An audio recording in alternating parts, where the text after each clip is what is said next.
she wasn't focused on the cost of coaching. She was focused on the cost of not having a coach. She realized that, hey, you hire a coach, one deal can pay for the year of coaching. One referral from the coaching organization can pay for the coaching. Most of my clients make money just from the referrals from the coaching organization. I have a friend of mine that I got her into coaching years ago. I never coached her. Tremendously grew her business. She's a compass agent out of LA. And I remember, I don't know if it was last year or the year before, but she was talking and she said that she had received $20 million in referrals, not commissions, but referral sales volume from the coaching organization. Welcome to the Jeff Sutherlin Show. Let's grow today as we learn from decades of real estate and leadership experience. We want you to know that when you log into this show, you're going to get authentic conversation. We're going to give it to you straight, and it's going to be real. Hey everybody, Jeff Sutherlin here on the Jeff Sutherlin Show with my partner Chase Waldron. It's getting hot in Phoenix. We can't wait to do this show today. We're heading into the summer, and oh, by the way, the market is changing in Phoenix. You would not believe it. Prices seem to be going down a little bit. There's a lot of concessions being offered right now. My prediction, as this summer goes on, Chase, it's going to get a little bit better and a little bit better for buyers. After doing this for as long as I've been doing it, I think the market's getting a lot more fortunate for buyers. What say you, Chase, before we talk to our guest? Yeah, no doubt, man. We've been working with a lot of buyers right now. We've been able to, we have had some good negotiation power for these buyers. We're seeing a lot more supply here in Phoenix. The supply is ticking up. We're seeing things sit longer. We're seeing more price reductions, which is really helping out those buyer clients. So yeah, it's definitely going to be interesting as it starts really heating up here in Phoenix, and we're going to see what happens. Yeah. And so with that being said, don't forget, just reach out to us so we can do a free buyer consultation with you. No obligation. We're here to educate and help the consumer public. Today, I'm excited to bring on another good friend. I always promised you guys I would bring on mega talent, and here's just another person that's mega talent. This is Brian Eliel, and he is a gentleman who is not only a top producing agent out of California. In fact, he's been in the top 20 in his office twice in the last year. He also has been coaching with the Tom Ferry organization, which is a world-renowned coaching organization, since 2012. So today, this topic is really going to be around helping agents and just the consumer public thinking about ways on how they can move through their obstacles. Brian is such a pro at helping agents from any type of production level, newbies to people that are doing tons of production. So today I want to talk to one of the best coaches in the industry, Brian. Brian, welcome to the show, my friend. Great to be on the show today. Absolutely. So Brian, tell us a little bit about your journey. How did we get to this point in your career? And, tell us a little bit about your background. Great. It's a great question. So Jeff, we got to go way, way back to, 2000 and 2004. And I always tell people that I'm a recovering financial planner. I was a financial planner, and I had this buddy that I got paired up with, and he was overwhelmed and didn't know how he was going to pass his test. So I studied with him, and I kind of coached him on passing the test. And then we got into the financial planning business. I was the top agent for the first year in the office. And then something happened the second, third year, and then production started going down and adjusting. And then the guy that I helped get licensed, he actually became the sales manager. And I think it's like 3-4 years into it. And the company asked him to kind of intimidate me because they didn't like the numbers that I had. And finally, this is the guy I helped him pass the test. He actually cut me loose. And so while he was cutting me loose, I was already looking for the next, what's the next step? And a friend of mine told me about my first coach and said, hey, this guy's doing a free event in San Diego. Why don't you go? And I told myself, why not? So I went there, and the first day I heard some amazing things. I heard about success that I had dreamed of, and that maybe it was just a decision away. And so, couldn't afford it, but I ended up hiring my first coach to coach me, and got my first job working in real estate coaching as a real estate coaching salesperson with an Irishman out of Carlsbad, California, named Brian Buffini. Great man, great company. And within 90 days, I was the top salesperson there. And he was talking about me and my production to his nationwide audience. That was within 90 days of getting into coaching. So I was failing in my previous industry without a coach and really struggling, even though I'd had some talent in the first year, knocked it out of the park, and hired my first coach and started winning in the game. And it got pretty exciting from there. And then we all know what happened in 2008. Chicken Little came around, the sky is falling, and the real estate agents started running to the cupboards like cockroaches. And I knew that Buffini was going to be laying off some of the talent that he had there. And I knew by that time, with my skill set of being able to sell, that I could get a job anywhere. And I didn't want my friends to lose their jobs. So I voluntarily left the company. Still good friends with all the people there. They're wonderful people. So I didn't leave because of any bad will. I actually had breakfast with Brian's brother a few years ago. I ran into him at the Berkshire Hathaway convention where they were speaking and we were speaking, we meaning Tom Ferry. I was there with Tom. And so no hard feelings, fantastic company, and got into coaching, got into working with real estate agents and hearing their struggles. Before all this, though, I was just thinking about this today, Jeff. Before all this, I want to talk about my first start when I got out of college. I was lost. I was dazed and confused. I didn't know what I was going to be doing. And I started working in mental health. And I worked in the mental health field. And I was telling Chase and I were talking about hospitals. My strong background was in the mental health hospitals. And I worked my way up where I was basically the right-hand man of many of the psychiatrists in California. So I would basically triage their clients. Emergency rooms would contact us, and I wasn't a doctor, but they'd call me. Sometimes it was 2, 3 in the morning, and the emergency room physicians, they didn't know much about psychiatric issues and mental health. So they'd call me out there and I'd do an evaluation, and then I'd wake up the psychiatrist and tell them, hey, this is what's going on. And I had to be quick and to the point, and I was able to help diagnose or really come up with a prescription of what was necessary, what was needed, and potentially a life-threatening situation. So lots of hours working with lots of families. I think that kind of gave me the background in sales when I came into real estate. And I always tell people that I used to work in mental health right after college. And then when I got into real estate, a lot of those people followed me into real estate. That's a great answer.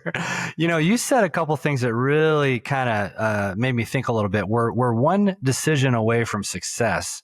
I'd like you to elaborate a little bit on that. And you also said, I couldn't afford it, but I did it anyway. And I can't tell you how many times people in my life have said, I just can't afford coaching. I have my opinions on those things. I want your opinions. Tell us a little bit more about those. Well, before I do that, I want to tell you one other story. Yeah. So I told you about my first coach that I hired that I couldn't afford. And I went through his program, and it was a tremendous program. Learned a lot about working with people at a deeper level, finding ways to create systems and structures for success. And when I got done with the program, something wild happened. He called me one day and he said, Brian, I want to hire you as my coach. And I'm like, what? Here's this guy who's an international sales trainer. He goes, you have great ideas. I want to hire you as my coach. He had never done that. He had never hired one of his clients to coach him. And so I knew we were onto something at that point. And then, like we talked about, the market crashed in 2008. And I left Buffini Company, and I ended up working in healthcare, went back to the healthcare, but I was just primarily working with big hospitals. And then I got an interview with a man who I introduced to, who was running an HVAC company. And you know how important HVAC is in Arizona. Right? I mean, it's close to water and mental health, right? If the AC goes out, you're in trouble. And when he hired me, he says, how much do you know about HVAC? And I said, I don't know anything about it. I said, and he says, can you get the sales up? I said, yeah. And so I took that company and brought them from $5 million a month in sales to $12 million a month in sales within 12 months. And I don't know how I did it, but we put things together, and that's what happened. And then at the end of that time, I connected at another time with Mike Ferry's son, Tom Ferry, who now was approximately 6 to 8 years in the business, and connected with him via social media. And again, this is back in 2011, 2012, where social media wasn't what it is today. But he was really into it. And so that was his love language. I connected with a direct message way back then. And, within 24 hours, I was interviewing with the CEO, and that was a Friday. And by Monday, I was working for the company, always with the goal that, because I lived in San Diego and I was going to be commuting to Orange County, always with the goal that I'd eventually become a coach, because I didn't want to keep commuting that whole time. Help build the sales team from bringing on 30 clients a month to approximately about 300 clients a month, which is the volume that they did right around 2018. And that was working with Tom and his nephew, and we were a small team. And during that time, Jeff, we used to handle the personal referrals of Tom. So again, here I was back triaging. Instead of a psychiatrist, it was, the number one coach in real estate. I was triaging clients that would reach out to him and said, "Hey, I'm a top producer. I've been in 24 months and I'm one of the best agents in my area. And I only want to talk to you." And he said, "That's great, but talk to Brian first." So again, getting together with people, listening to their story, and then coming up with a recommendation to solve whatever problems that we're presenting at the time, and coming up with a solution for them. And many of Tom clients had their first conversation with me, and now they've been with him for years and have, legacy businesses. And there's one of my favorite agents. I won't say her name because she hates when I tell the story, but she sells about 400 homes a year now. And but back in the day when she and I first spoke, she was selling 80 homes a year, but had zero life for herself and for her family. Now she sells 400 homes a year and doesn't even go on appointments. So it's pretty exciting stuff. So that's a long answer to a short question. Wow. So systems is what you bring to the table. That's one of your biggest secret sauces, right, Brian? That's what I'm hearing. Well, it's systems, and it's really hearing the presenting problems, hearing the scenario that someone's in, and then helping them craft a solution. And it might not be the last 5 yards before they score the touchdown, but it's how to get to, it's how to get across the field. It's how to get within the 5-yard line. Because once you're within scoring distance, once you're in the red zone, it's not that hard to score.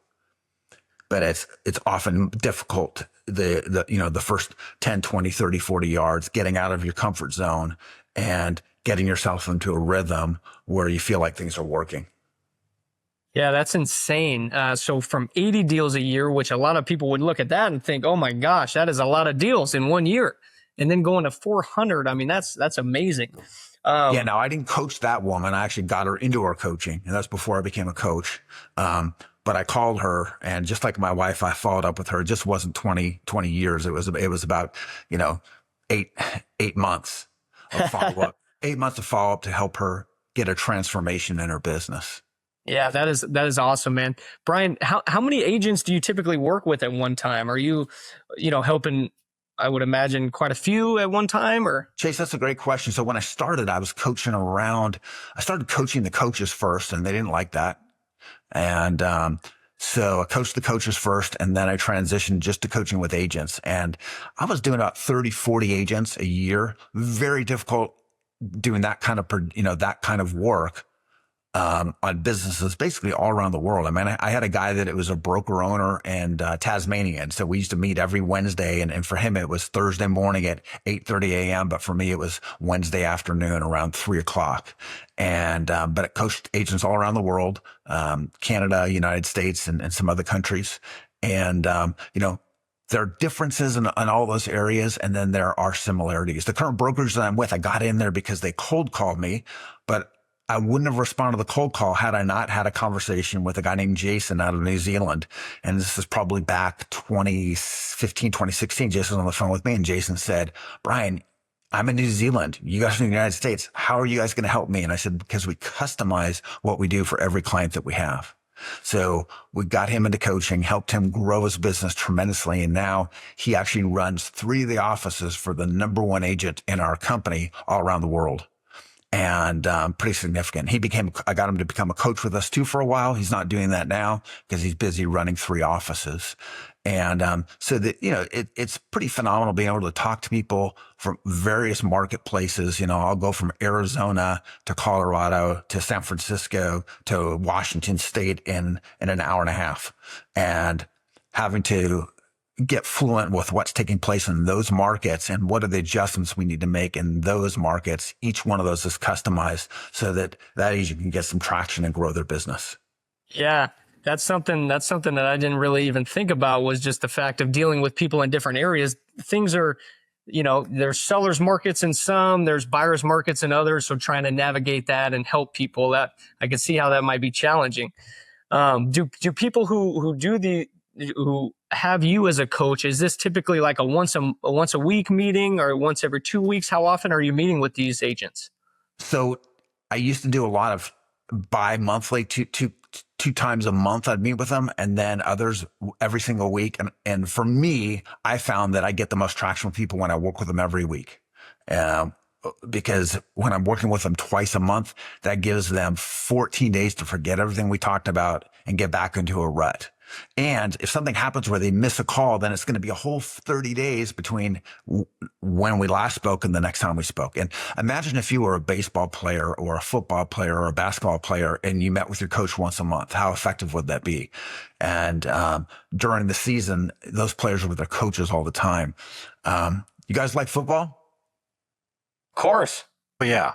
So back in the day when I was a financial planner, I got angry at one of the guys I worked with. And I said, Joe, why are you rooting for the Patriots? And he said, well, because that's Tom's son. And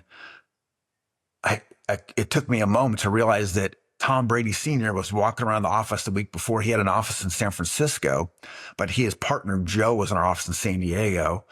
But he was such a humble man. I had no idea that it was Tom Brady Sr.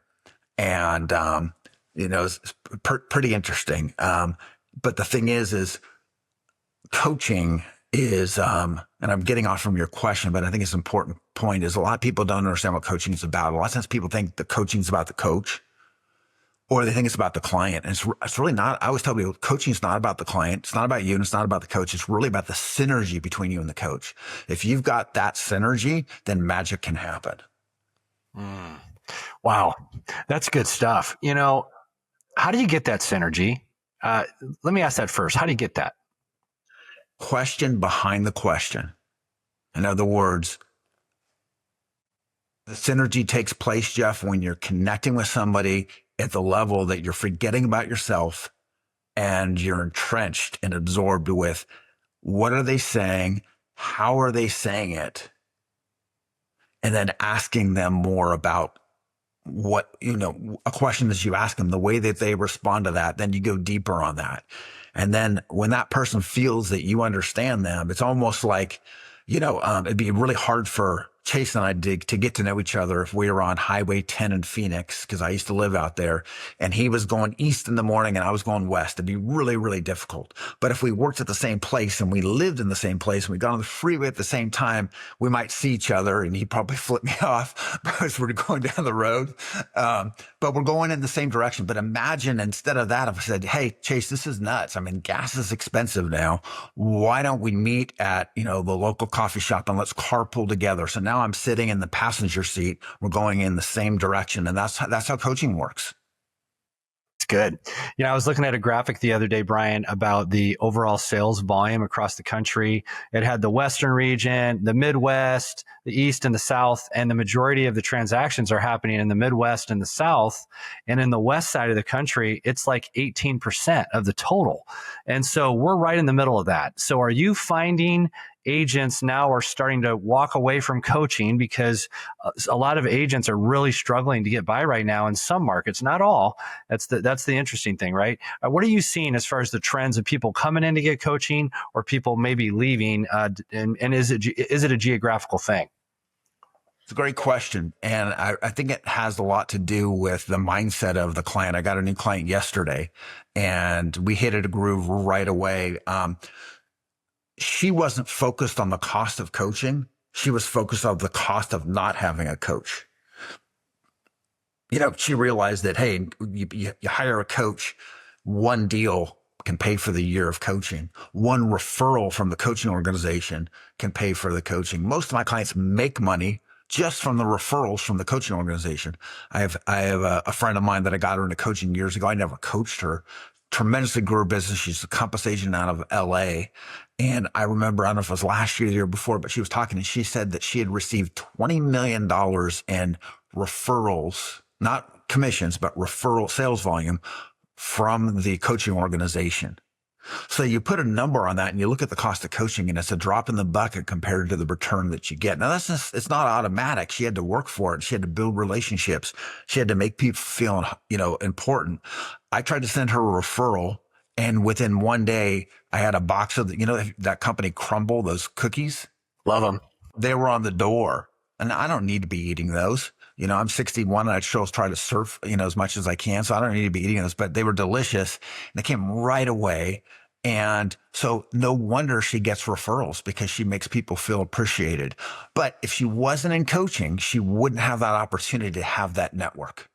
Yeah. And earlier on, you said we're one decision away from success. And then you said, well, a lot of people say they can't afford it, but they do it anyway. So is that decision to be in coaching, could that be the one decision that changes everything? Because a lot of agents, they continue to say that it's just too expensive. I don't want to get coaching. Yeah. I was on the phone years ago, probably 2013, with a gal. I'll give her first name. Her name's Diana, and she's out of Chicago, and she runs a big team. But when we were on the phone, she says, hey, I'm from another country. I don't really speak the language very well, and I don't know anybody. How are you going to help me? And she was tearful. But you know what? She did it anyway. She took a step of faith. She invested in herself, not in me, not in coaching. Because when you hire a coach, you're investing in yourself, really. And, how competitive is the Chicago market? It's very competitive. And she's not just a top agent there. She's a top team leader with a top brand. And that all came from her coming from a position of not being able to afford $600 a month, but doing it anyway. And now she's got $1 million business. Yeah, that's insane. What out of all the people that you coach, Brian, what are some of the big hangups that a lot of people or a lot of these agents have? What are the ones that are kind of reoccurring that you see a lot of the agents run into the same thing? Well, this gal, and I won't say her name, but this gal with Compass in the South Bay, that's enough information. You'd probably find her out. I remember, and she was a nice looking lady. She used to be on TV, so I don't think that's a sexist comment, had kind of a TV personality kind of thing. But when we were on the phone together, her production was about $30,000 a year. And she's in the South Bay of Los Angeles. And even back then, the average price points would have been probably 1.8 million. So you don't have to work that hard to make some money. So I said, are you really working? And she laughed. So then we had this conversation, and she realized, yes, and this is the thing, Chase. Agents, the way they look at their business and coaching is they think, I will hire a coach when I can afford it. I will hire a coach when a business has the revenue. The problem with that is that mathematical equation doesn't work with any other business. It'd be like Jeff saying, hey, Brian, I just graduated from Loma Linda University and I got my dental degree, cost me $100,000. And what I'm going to do is before I get an office, I'm going to earn money from my clients so I can afford an office. And I said, so where are you going to do the work? Well, I've got this street corner. It's 101 and West Street. And I'm going to put a chair out there and work on people's teeth. That's what it's like. You can't, when you start a business, you have to invest in it. Then the return will come. You can't wait till you can afford it and then do it. But that's the mindset that a lot of people have. And the bar to get into real estate is so low. I see many, many agents who aren't willing to invest in marketing, invest in themselves, invest in their business so that they can become a top producer. And this is most likely why close to 90% of agents that get in real estate fail in the first, 4 to 8 years, as they won't make the investment to succeed. So when you see these big mistakes out there with these agents, you've been doing it a while. Is it really more about mindset and the mental stuff that's all the programs they have running in their brain that are keeping them from being successful? Or is it like tactical stuff, like just mistakes they're making in their business? Well, that's a great question, Jeff. And my first coach always said there's 3 ways to change your business: the inner game, the outer game, and the actions that you take. So the first thing is you could have all the right outer game stuff. You could be doing open houses. You could be doing all these activities. Okay. And you could be taking the actions. So you could have the plan and you could have the actions. However, with the wrong mindset, you're not going to get anywhere. And so I always think it really starts with the mindset. You have to have the mindset. There's a guy named Phil, and he's on the East Coast, and my friend used to coach him. And he's now this incredible agent. He told me he was going to become an incredible agent when I first spoke to him. And he did exactly what he said. So he didn't know what to do. He didn't know how to do it, but he had the belief that he was going to do it. I had a client named James, and he was out in Palm Springs, and he still is. And I think he was making like $30,000 a year. Now he's one of the top agents out there. He worked really, really hard, and he had a structured plan of what to do. But you know what? Deep inside of him, he had a belief that he was going to make it happen. And that's the thing because I used to ask myself, why do some people make it and some people don't? And a lot of times, a lot of people don't expect to make it, and therefore they don't. They don't believe in themselves. That's interesting, man. You gotta put it out. I mean, you hear it a lot, right? You gotta be confident. You gotta be positive. You gotta be putting things out into the universe and thinking positively. And we talk about that a lot here. Jeff and I talk about that. It feels like every day. So that's very interesting. And when we talk about how important it is to have that synergy with a coach, right? That's obviously something that you want to look for. When there's a lot of coaches out there, it seems like, so when somebody is thinking, okay, I need some direction here, I need to find a coach, what are some of the other things that they should be looking for? Because you don't always get the opportunity to spend some good quality time with somebody before kind of, stepping into that coaching world. So what are some of the other things that people should be looking for? Wow, Chase, it's a great question. Well, I always used to tell people about real estate coaching, in general is, you have your Brian Buffini, great man, great system. It's all about referrals. Okay. And referrals are important, and working a database. Anybody will tell you that's going to be one of the most important sources of business. And that's what Brian does. Teach people how to work by referral. And then you have Tom Ferry's dad, Mike, who says, it's all about prospecting, cold calling, door knocking, FSBOs, expireds, and that's the way to do it. So really they're saying the same message. Brian's saying, my way of generating referrals is the way to do it. And, Mike Ferry is saying the hardcore prospecting, that's the way to do it. I've been working with Tom since 2012. His philosophy is there's no wrong way to do it. There's no wrong way to do it. And so it's creating a plan, and then it's repeatedly going after that plan, looking at that plan over and over and over again. Most people don't have a business plan. Most people don't have a written business plan. Most people don't review that plan. And sometimes I'll hear people say, well, I don't like looking at my numbers because I'm not doing what I'm supposed to be doing. And I say, well, have you ever been on a sailboat? Sailboats off course 90% of the time. So it's always about the tacking and going back and forth and staying with using your compass and tacking back and forth. And eventually you're going to get to where you want to go. And that's really accurate with real estate, because nobody does what they are supposed to do all the time. It's having that goal. It's having that plan and going after that, and keeping your eyes on the prize, staying focused, staying excited, and believing that it's going to work out. If you do the right things today, then the results will come later. One of the things, Chase, I always talk to people about is whatever coaching company you decide to get in, don't necessarily focus on the sales that you get. If we look at statistically, agents around the country, a decent agent will do 12 deals a year. A good one will do 24. And then once you get to 36 and beyond, we're looking at pretty top agents. If the only time you were satisfied and happy was the day that you closed a deal, you'd spend the majority of the year disappointed and frustrated. If you focus on what you're supposed to do every day, and you give yourself a reward for doing what you're supposed to do, then the results will be there consistently. So go ahead. Well, I was just going to say, you're absolutely right. A lot of people don't know what winning looks like on a day-to-day basis. So I ask agents that question, at the end of the day, do you know if you've had a successful day? What constitutes a successful day?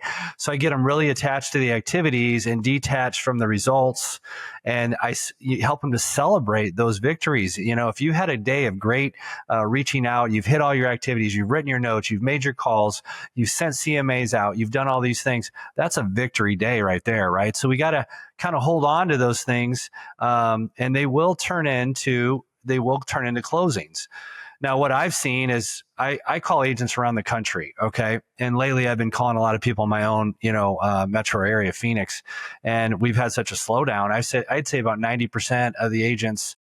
I talked to an agent yesterday. She made $285,000 in 2024. She has 0 GCI halfway through this year, 0. And she's got 3 listings out there. So kind of in a panic, right? So here's another question for you, Brian. When you're talking to people like that, where the floor's just totally been yanked out, where do we get them going again? How do we get them back into their groove? Well, it goes back to looking at what's the problem and then focusing on the solution. I was talking to someone yesterday about focusing on the solution. My first coach always said, focus on money-making activities, because you can always find something wrong. If everything's great in your business, how's your health?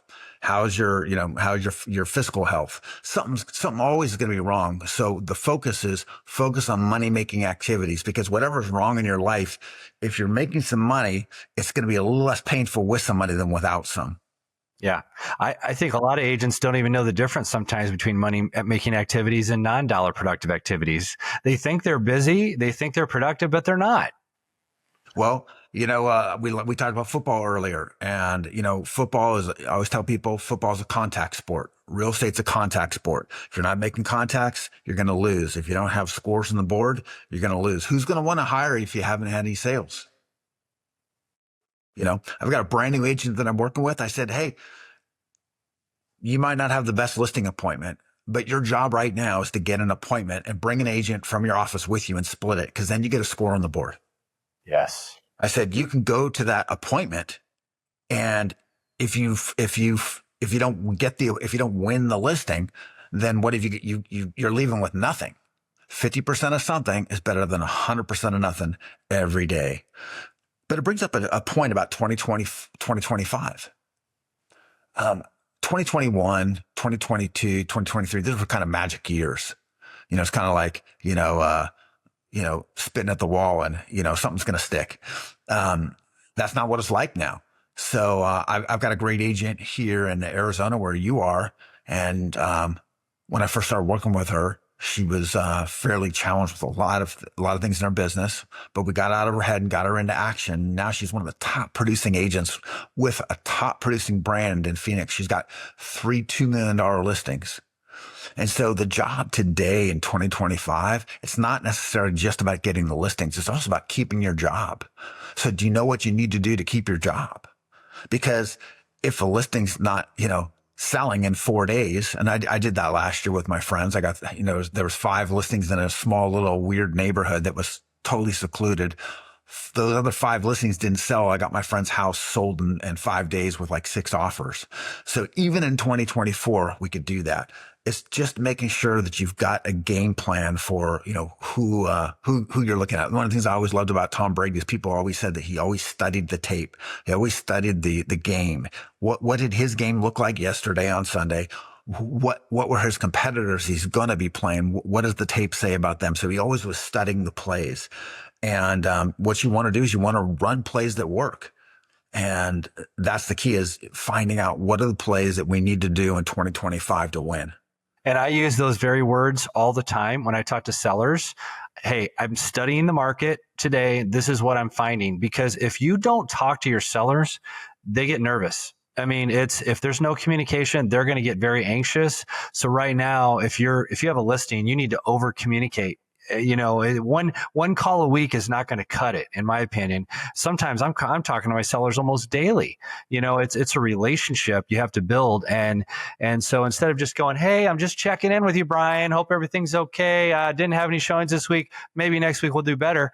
No, Brian, I've been studying the market. This is what days on market look like. These are the concessions that are giving. We just had this house come on the market in your neighborhood. We need to take a good look at that. We got to lock in. And we got to show what we're doing for these clients. We can't just list a house and not have them not hear from us and then hope and pray that we get an offer. We've got to show them consistently because they're bleeding and they want to know what's going on. And they need to know that we are working. We're doing everything we can to get that job sold. And how are you going to get a price reduction if they don't know what you've been doing to get the house sold? I just sold a house a couple of weeks ago, and I did it as a favor to one of my neighbors. It's really weird. My first coach always said, be careful what you pray for. So Christmas Day, 2024, sitting in my house, nice house. And I roast coffee. So the coffee's fantastic. You can't get coffee better than what I've got. Sit in the house. And I was just saying, and I'm a believer in God. And I said, hey, God, bring to me a family that needs my help in getting their house sold. So that was my prayer. Christmas Day. 2 hours later, my neighbor's sitting in our house talking about how her daughter's house wasn't getting sold, couldn't get sold. Now, it's not the kind of property that I like to get because it was an hour and a half away from here. But I had compassion for her daughter and her son. They had a new baby, and I said, I can get the house sold. So the next day, they came down an hour and a half, sat in my house, and we talked about what needed to happen. And the first thing I did is I showed them, here's the neighborhood where I live. And I showed them the map. And there's like one dot of one house for sale. I said, here's your neighborhood. There's 16 dots. I said to them, I said, you had your house listed. Did that agent talk to you about that? They said, no. I said, so did you know that there's a builder in your neighborhood where your house is that's pummeling the market with 50 new homes a month? So if we list your house at the price that you had it listed, it's going to sit there for another 5 months, and that's going to cost you $4,000 a month times 5. I'm not that good with math, but I think it's about $20,000. It's going to cost you $20,000 to do that. Or we can come up with a different game plan for the marketplace where your home is. The other agent hadn't done any open houses, barely any showings, no offers, had the listing for about 3 months. I got it on the market, consistent showings every single week. Did open houses, lots of offers. The best offer they got, they passed on, was in the first week. And then within 6 days later, they took another offer that was fairly similar, but not as good. It's just that their situation, nobody had shown them the data. There's 50 new homes coming to the market. So who wants to buy your home that's 10 years old versus a brand new one with the builder incentive? So we had to make some adjustments, and we had to come up with a campaign that was going to work to get that home sold. And hallelujah, we got it sold. And that kind of just shows how you can stand out as an agent, right? You have other agents that might not go that extra mile and really be that fiduciary for that family. You know what I mean? And that just shows that, hey, taking the extra mile, doing the extra steps, that really shows, and it paid off, it sounded like. Yeah. I probably talked to them 5 times a week during the campaign of that sale. Yeah, that's great. I did some unique things to get that home sold, which we're not going to go into the podcast. But you have to have a game plan for your market wherever you are. You could be in Kentucky. You could be in Louisiana. You got to study the market. You got to know what the problems are so you can recommend solutions for your clients. One thing Tom Ferry says that's so true is we get paid to solve problems. That's a fact. And Brian, you're in California. Is that correct? Nice. Where we're at in California? I'm in San Diego, America's finest city. Beautiful. Yeah. And how's the market down there in San Diego? That's a great question. Kind of depends. Are you looking to buy, sell, or invest? Yeah. Very nice, man. The market is, we have an increase in new listings about 18%. And we've got pending sales is up about 6%. Days on the market is up 22%. And the average sales price year over year is up about 4%. So we still had an increase in prices. And so what I always tell people is, despite what the news says, it still is not a bad market, but you have to price things appropriately. You have to present those homes to the market in a way that's going to make that home shine.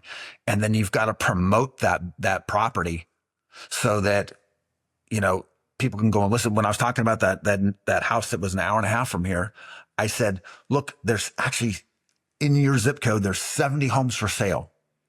The average homeowner is going to go and look at 10 homes before they buy one. So they may not even look at your home unless we do something to get them to pick your home to be one of the top 10 that they come and see. As we head down the home stretch, I want to talk about something you mentioned earlier, Brian. That's about belief. If you don't believe that you're going to win, you're already way behind. It's like, it is such an important thing. We are so bombarded every day with negativity in the world, right? When you go outside every day, there is messaging everywhere about negativity. And my opinion is, Brian, is you got to rewire your mind. That's why I do affirmations every single day. That's why Chase does them every single day. People think it's hokey. It's not hokey. I'm rewiring my brain for success every day, and I'm very selective on what I'm bringing into my mind every day. I'm protecting my heart and my mind because I have to be the very best. And it doesn't matter what market you're in. You can make money. You can do well. The market is between your ears. The last thing I want to hear from people is, geez, Jeff, it's just the markets. The market's this, the market's that. Are you kidding me? I was around in 2008, 2009, 2006, 2007.